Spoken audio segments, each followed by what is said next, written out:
Hello everyone, welcome back to Sports Podcast. We've been away for a while. Quarantine has been messing everyone up. I've lost track of days. 4 a.m. is my new bedtime. Everyone's getting used to their surroundings and new things, so I hope we're all doing well. A big welcome to Mr. Irfan Chowdhury. How are you? Got a headache, but I'm all right. And Mr. Matt Coops as well. How are you, young sir? Very good, very good. Sporting a new lockdown haircut, you may have noticed. I did notice, I did. Very nice, like it. Lack of hair. Everyone's copying my style at the minute. JP as well. Yeah. Well, okay, so we might as well start off with the biggest news so far is that the Premier League has come back. It's 2020, it's had a break of 3 months, has it? We're playing within empty stadiums. Liverpool have already won the league. This team here, they've won the league already. 20 points clear of Man City. Winners, chicken dinner. How are we feeling?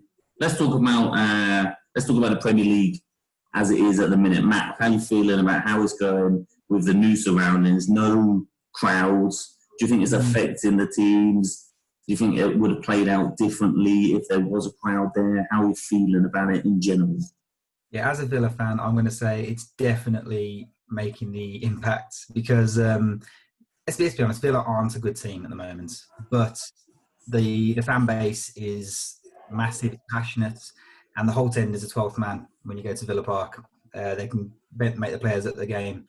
And playing in the empty stadiums, you're watching, Villa played, 4 games? 3 games? 4 games now. Yeah. In empty stadiums. And you can tell that I think 2 of them, at least 2 at Villa Park.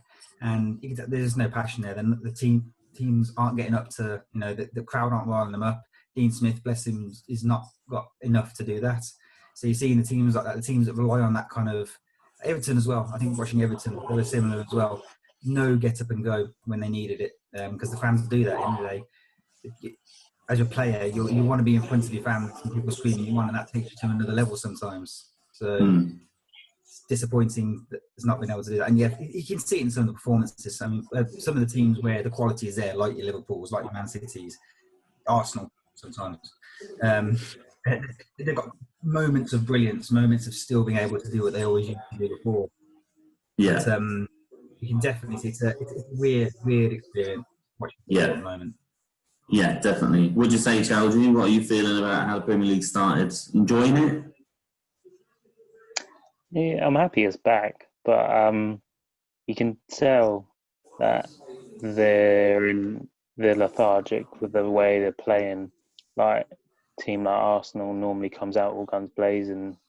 Same with Chelsea, but in the second half, in the first half they drop, and then in the second half they pick it up, and then the drinks break as well, which is pointless. You wouldn't normally get that unless. Yeah, I didn't know that was happening. Obviously, that's to keep the players hydrated and keep them healthy. Is that? Yeah. But I know they did it. There was one World Cup where it was ridiculously hot. Was it South Africa? Yeah. Where it did break. So that was because of the heat and dehydration. Is this purely a COVID thing then? I think this is, they've called it a water break, but I would guess it's a supplement break more than anything. And I think you're allowed 2 a match. I think that's what I've seen so far. One in the first half, one in the second. Yeah. It's normally around the 25-minute mark. But I would guess it's because performances are going to be down. And it's not going to be as good without that little boost, bit of Lucasade in them. But yeah, I totally agree with you guys. What do you think about 5-man substitutions needed, or a bit too over the top? Yeah, it's definitely needed. You can tell by the players; they are dragging their heels by the 50th minute. Yeah, definitely. Okay. Yeah, if you're going to try and run around, you boys are fitter than I am. You've been running around trying to play for 90 minutes at that kind of level. When you're coming out of this horrible situation, you need that kind of change of the fresh pace of legs. Otherwise, the teams will just suffer. So, yeah, definitely need it. Yeah. Well, what's that? Sorry, do other leagues use 5 subs, or is this the first time? I haven't actually. I know La Liga is carrying on, but obviously Ligue 1 has not gone. Has just stopped. Serie A, they are playing, but I'm not too sure if they're doing the same amount of subs as well. I would take a guess that most leagues are doing that. I don't see a problem with it. I don't think it's a tactical advantage because I don't think, unless it's Liverpool, but even Liverpool, I don't think you've got 5 players that you'd be like, oh yeah, 100% bring them on off the bench. So I don't think there's a big tactical advantage. I'll beg to differ. I'm going to come at a different angle there. I think when you're like Aston Villa, when you've got Jack Grealish and John McGinn, and that's it.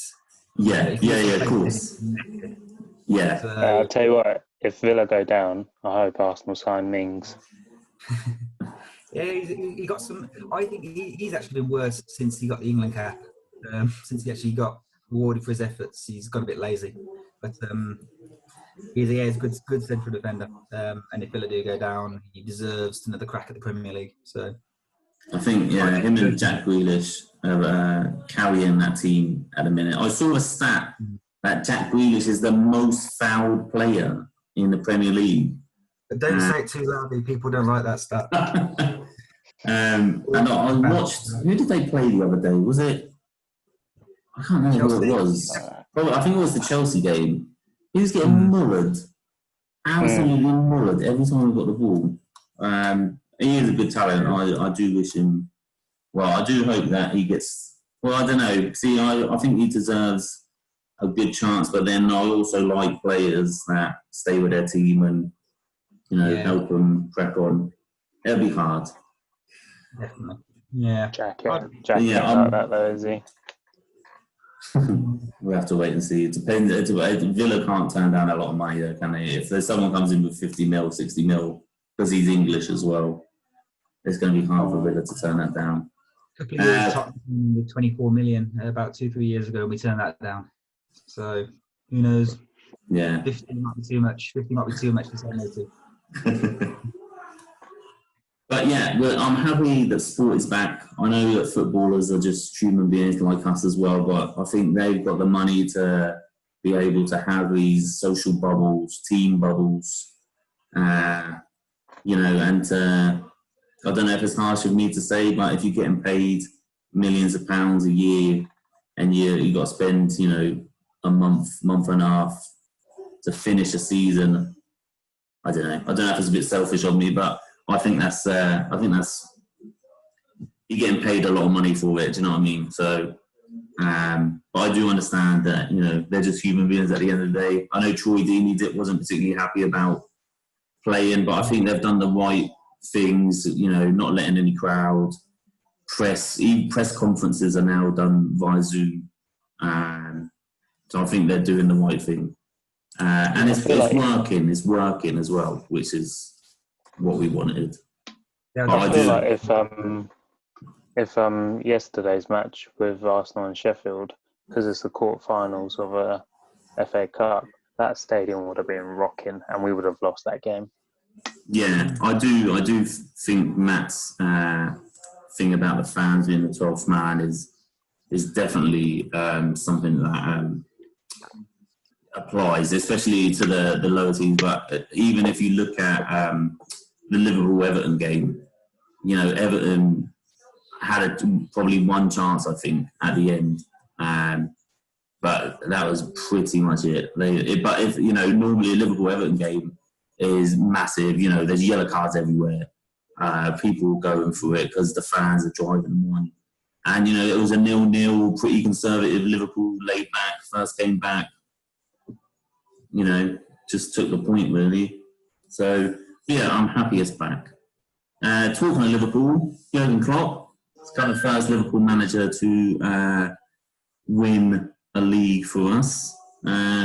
What do we think about how he's done, what he's done? How has he changed Liverpool from being, normally a top 4, sometimes top 10 team, to probably the best team in the world? Probably the best team in the world. Child, what are you saying? What's Jurgen Klopp brought to this team? Everything. I saw a stat today. He's got more trophy than losses in the last 2 years. He's got 2 losses and 4 trophies. I saw that stat as well. Yes, That is a crazy stat. I think he's done amazing, and Arsenal need to take that model and use it and run with it. Because if you look at it from 2010, Liverpool did not know what they were doing. Let's be honest, because they had owner problems. They didn't know who was running what. I had managerial changes since Rafa. Yeah, Brendan Rodgers. Brought Brendan Rodgers in, had a little bit of stability there. But then after that, kind of didn't know what they were doing. And then Klopp came in. LeBron obviously brought a stake, which helped. And then you got the new owner in, which helped as well, who had loads of money. Boston Red Sox owner, whatever his name is. Henry, Mr. John Henry. Yeah, brought those lot in. And then from 2011 to now, if you look at it, it's a lot more stabilised compared to the early O's. So Man United spent £1 billion since 2015 £1 billion players. £1 billion. Since Jurgen Klopp's been at Liverpool, less than £500 million. Wow. That's a lot of money. Man United fans, a lot of money. And the most expensive one, I think, was $25 million. And I was laughing at that. I was like, what are you spending $10 million? He brought Nathan for 45, 65, GG for 25, Fab 43. I'm just Salah, sorry? Salah 45. Yeah, from Roma. That's one of the. I think that's one of the. That shows what Klopp's done. Just look at Salah. I know, Gav, you're happy that if you ship him off for 100 million or whatever, you'll be happy. But think about it. He came to the Premier League, Chelsea, failed in Serie A, didn't really do much anywhere. Klopp brings him in and makes him, in a season, the best striker in the world. Won a Golden Boot as well. Yeah. So I think that for me was when I started taking Klopp seriously, when he turned a useless winger into the most dangerous player on the planet. Brought Bobby for 29. Steal. Absolute steal. Yeah. You brought Ox off us for 35 and add-ons, and I was laughing at that as well. But then you played him properly, so it was like egg in my face. And then Keita for 48. But it wasn't just his ability to buy; it was his ability to sell. Because you lot brought Coutinho for 8 million, you sold him on for 105 mil with add-ons that will go up to 145 million. Look at him now. So if you think about now, silly boy. Coming back to the Premier League, isn't he? Silly boy. I hope Arsenal sign him. I heard he's been calling Jurgen. Please take me back. Please take me back. Look at what we've done without you, mate. Look at what we've done without you. But then, if you think about that, 426 million spent. You sold one player for 142 million. Spent 300 million basically just to win the league. And we managed to sell Moreno for 13 million. So God knows how that happened. Just get Lovren off your hands. Anything else, Matt? Oh yeah, Lovren needs to go. Lovren is my. Whenever I see him come on, I'm like, oh, he's the weak link. He's very vocal on the Twitter, though, isn't he? He's very vocal on the Twitter. I unfollowed him because I kept giving him too much jip, and I just thought I need to unfollow him. One time he tried like a 40-yard shot in like the clinching moments of the game, and I was furious. But so I had to unfollow him because I was just Matt, anything else to add about Klopp from what you've said, or Child? I think Child's covered it quite eloquently there. I say it would be wrong to not touch on. It's definitely him, and it's not just the players around him. Because Dortmund, he must have had a similar story at Dortmund, I think, wasn't he? He's also runs in the Bundesliga, and I can't remember how many trophies he ended up with there. But again, turning a team that's almost there into a dominant force. Yes, he did make those players great at Dortmund, and they were a fantastic team. But it'd be remiss to not mention that he's got Pryor doing this, and he will continue doing this. I think it's keeping hold of him. I hope he doesn't get bored and bugger off to somewhere else to do it, mate. That's the thing. Yeah, that's what I was worried about. I'm glad he signed his extension, but obviously that doesn't mean much in the world of sport. I think he's just brought to Liverpool like a belief, and players want to win and want to play for him. You look at all the players that have spoken about Liverpool. Mbappe has praised Liverpool, which sparked loads of rumours on the Liverpool Twitterverse about him coming, which obviously is not going to happen. It'd probably be 300 million or something stupid like that. But I think he's just brought, that kind of belief that, we can win games and we can win the league. And, he's been here 4 or 5 years now. I think it's 4.5 years. And he's completely changed. I think Brendan Rodgers started it. He started to bring that belief, and we were playing some really good football. And I think it was just, I think we were desperate for Gerrard to win. I think that was a problem. Before he retired, time was running out. But it was just, it was like his retirement season. I think it was the last game against Man United, and he was on for 40 seconds and got sent off. And I was just like, he just needs to go now, and we need to crack on. But I think Klopp has also believed in the youth. I think that's a big thing that I've told my Man United friends and fans that they should have done when Fergie left. Is they should have made a statement to the fans and been like, right, Van Persie's going, Evra's going, Van der Sar's going. This is now a rebuild. Which in the NBA, if you told fans like we're rebuilding, they understand. Cavs fans, as Chowdhury know, once LeBron left, they said, like LeBron's time is over. We're going to rebuild, and they've got youth, and you can see that they're starting to. It's going to take a while because these kids are 18, 19, but if you ask the Cavs fan, are you going to win the NBA championship next year? They're going to say, well, no, because we're rebuilding. Yeah. But if you ask a Man United fan, are you going to win the league next year?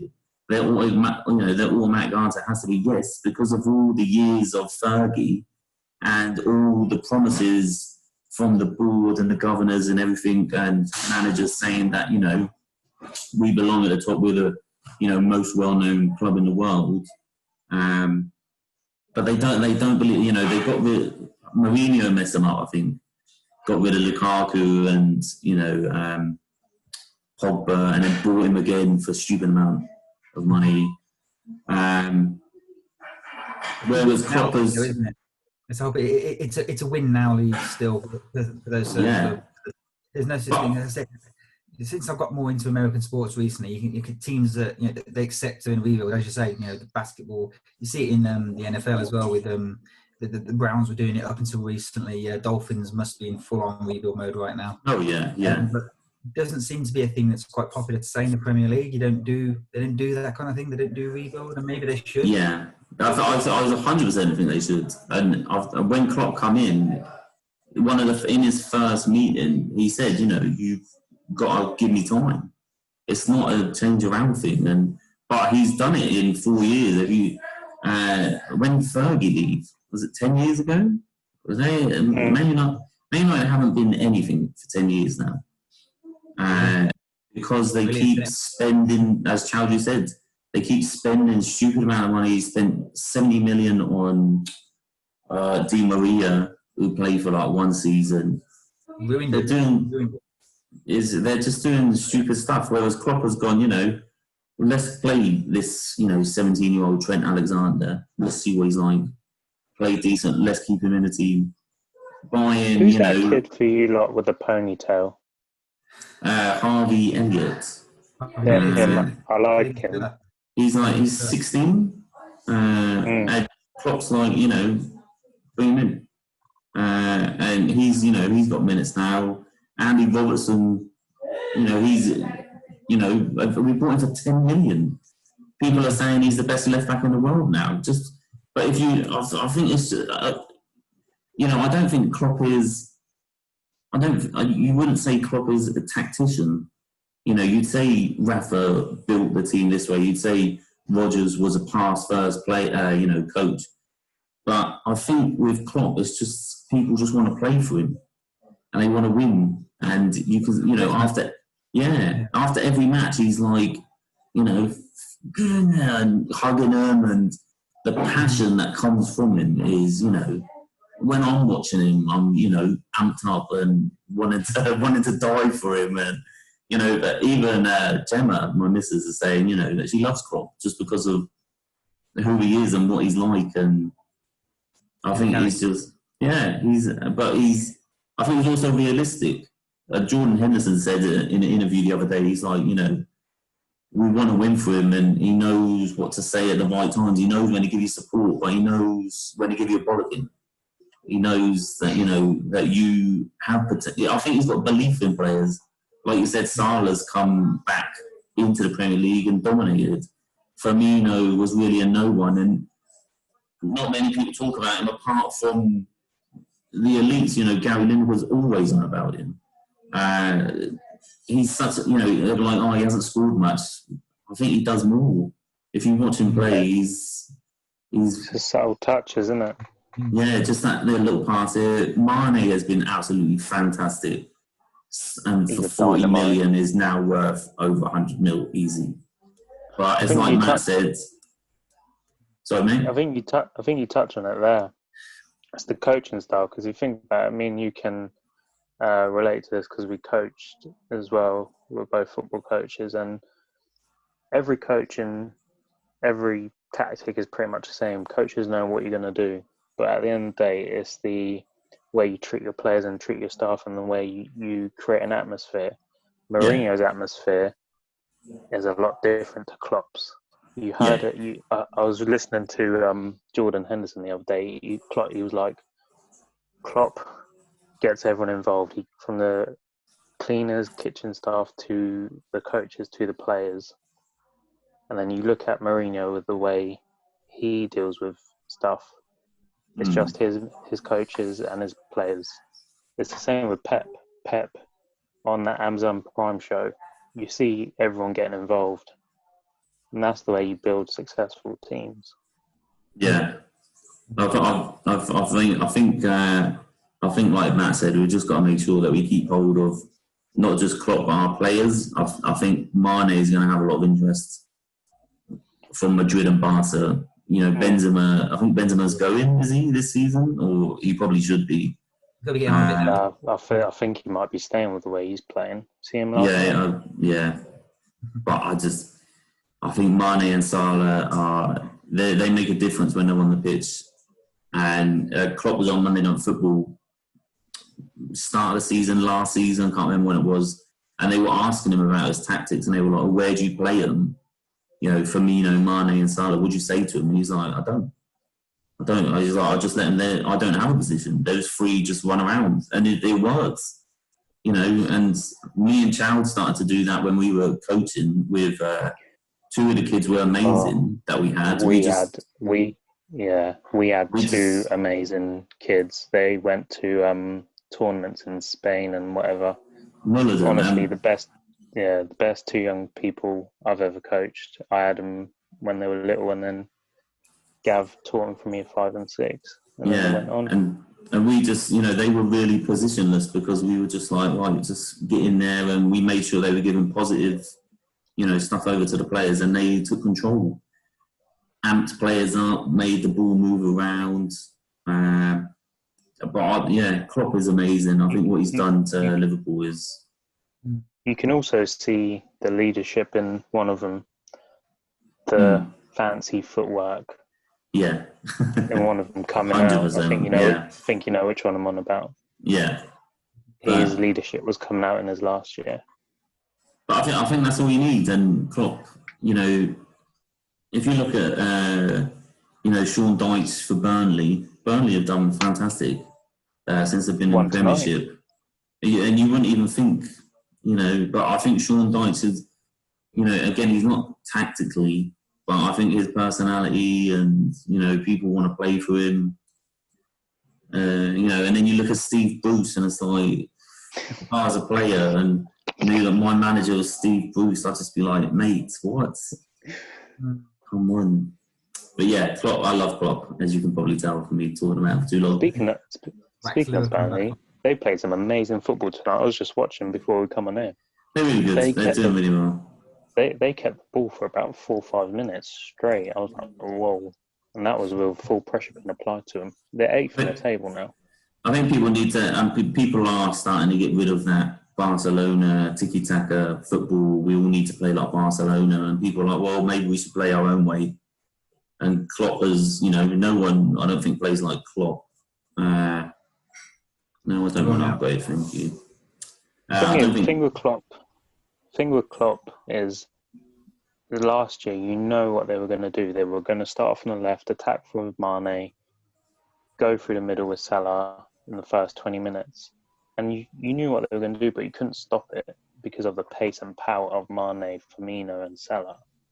You still can't stop it. You know what they're going to do, but you can't stop it. It's like LeBron James. You know what he's going to do, but you can't stop it. Yeah. Knowing and being able to stop are two very different things. Yeah. So let's move on from... He's a great man. And he's won the Premier League.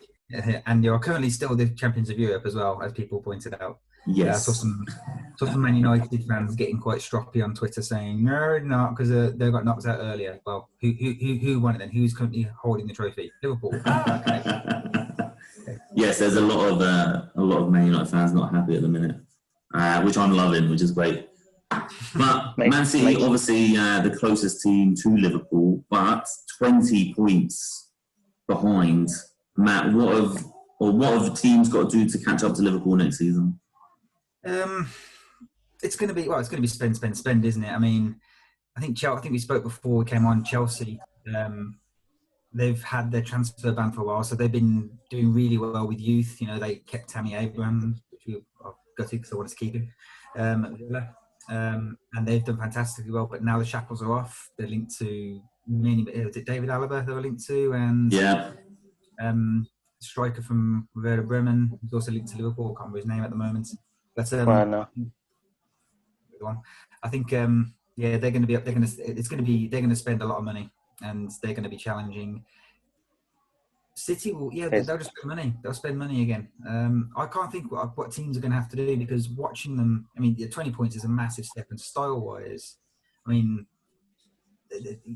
there's not a lot you can change. City play fantastic football, but Liverpool were just better. I think the thing is, Liverpool need to keep the pace up as well. They need to keep innovating and keep the core players around them and keep doing things that people aren't expecting. Yeah. What do you reckon, Chow? You're an Arsenal supporter. They're obviously trying to break back into that top four. I don't think Arsenal will be in the conversation for challenging for anything other than Europa League next year, realistically. Liverpool got to spend, because if they don't, they won't win the league. And I can't see Jimmy Milner carrying on as he is. And he's been around for a while. I saw his picture in the league. Top man. Great man. Quite a while as well. Yeah, he did. Yeah. Hendo might need some help. That back four needs help for a long time.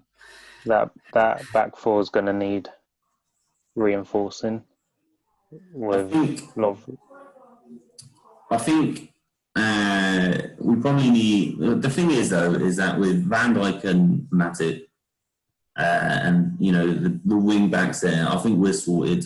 Midfield with Gini, Hendo, and Fabs, we're sorted. I don't really think we need to spend next year, and strength in depth, though, mate. I think it's strength in depth that one injury or one. If Firmino does his cruciate and out for the season or something, you're in trouble. But I think is how are you going to? Let's say that we bought who's the Napoli defender? Koulibaly. Yeah, he's on. Everyone wants him at the minute. Let's say we bought him. I just don't think that you can go, right, Matip, you're going to sit on the bench then, and then if one of them gets injured, you can come on. That's like, because Matip is, he's a good defender. He's been playing next to Van Dijk, and he did well before Van Dijk. I don't know how you can sell that to a player to try and keep him. It's the same with Naby Keita, he's a really good player, and at the minute he's on the bench. We've brought him 45, but when he comes on, he's amazing. And he does. I think what Liverpool do is, which I don't think there's a problem with, is getting youth to play the cup games. To be totally honest, I'm not massively interested in winning the FA Cup or whatever the other cup now, Carling Cup, Coca-Cola Cup, whatever it's called. I've totally lost interest in winning that cup. It's the Mickey Mouse Cup, but I think Klopp will just be playing youth there and stick Jimmy Milner playing them games, and I don't know who else to buy as well. Like Mbappe would be lovely. I think Salah is sometimes a bit selfish and needs speaking to about it. Or like the other night, he could have easily passed it to Minamino to make it 5-0, but he shot when there was no chance of scoring, just because I think he wants that status sometimes. Like, he's a great player, but he does annoy me in that stance. But I think Man City have got... I don't think they can spend more. I don't know who they're going to buy to make that team better. I think there are the gaps in their lineup, and there aren't any other. I mean, their team is solid throughout. I mean, Man City's problem is they're an aging team. You look at Aguero, he's at the end of his rope. He's just been injured, having another knee surgery. David Silva, there's a couple of rumours that he might go. Yeah. After Company, that back four has looked shaky. Yeah. That midfield definitely needs sorting out, because Fernandinho, he's on the end. And next year, you're not carrying on. It's a new season, so when you're not champions, it's a lot easier to climb to the top. And when you are champions, it's harder. So everyone's going to be going for Liverpool's head. They're going to be playing a lot harder than they They're going to be playing a lot harder than they normally would. But I think, you could have gone that into this season, seeing as last season we lost by 1 point and lost one game against, the champions. I think Liverpool have done, Klopp said there was that pressure when are they going to lose? And he said the pressure was gone when obviously Wolves beat them 3-0 or whatever it was. But, that hasn't stopped them. I think it's just going to be the same next year. I honestly think Chelsea will be a problem next year. I think Lampard's done really well. I think Pep's time at Man City is done. I don't personally think Pep is all he's made up to be. It's the Messi argument for me. Pep came into a Barcelona team that was stacked, won everything. Pep went to a Bayern Munich team that was stacked, won everything. Pep came into a Man City team that was stacked and has won everything. He ain't taken Newcastle out of the Championship and brought them into top flight. You know what I mean? It's the same with Messi. Messi's played Barcelona with great players his whole life, and Ronaldo has gone around the world and dominated everywhere he's been. That's why he's better. Anyway, so we've spoken about who's going to challenge next season. Is next season going to start? We've got a minute and a bit to sign off. Do you think next season is going to be on time? Is it going to be a bit later? Or Gerald, what do you reckon? Yeah, simple answer. I think they'll have a 2-week break and then go again. They need to take the fitness level, because it's obvious at the moment watching the games, the fitness levels aren't there. So I think you're probably spot on. It's given 2 weeks and then just try and keep that momentum up, get the players back to playing proper match fitness. Yeah. And then proper crack of it in the new season. Yeah. Yeah. Because players can't go on holiday. Where are they going to go? Well, yeah. That's what I mean. And with Leicester on, as we found out tonight, live on Sports, Leicester has gone into a regional lockdown. So, we don't know what's happening with this virus. Is it going to be... is it going to carry on and just... Yeah, we don't know. But we've got to sign off, lads, unfortunately. Our time has come. on this latest episode of Sports Wars. Thank you very much to Mr. Chowdhury for joining us today, and Mr. Matt Coops as well. Thank you again, everyone watching. Please like and subscribe. You don't have to hit that notification bell. It's fine. Just watch this whenever you want. Thank you very much, guys. Goodbye from me, and goodbye from the lads. Bye. Cheers.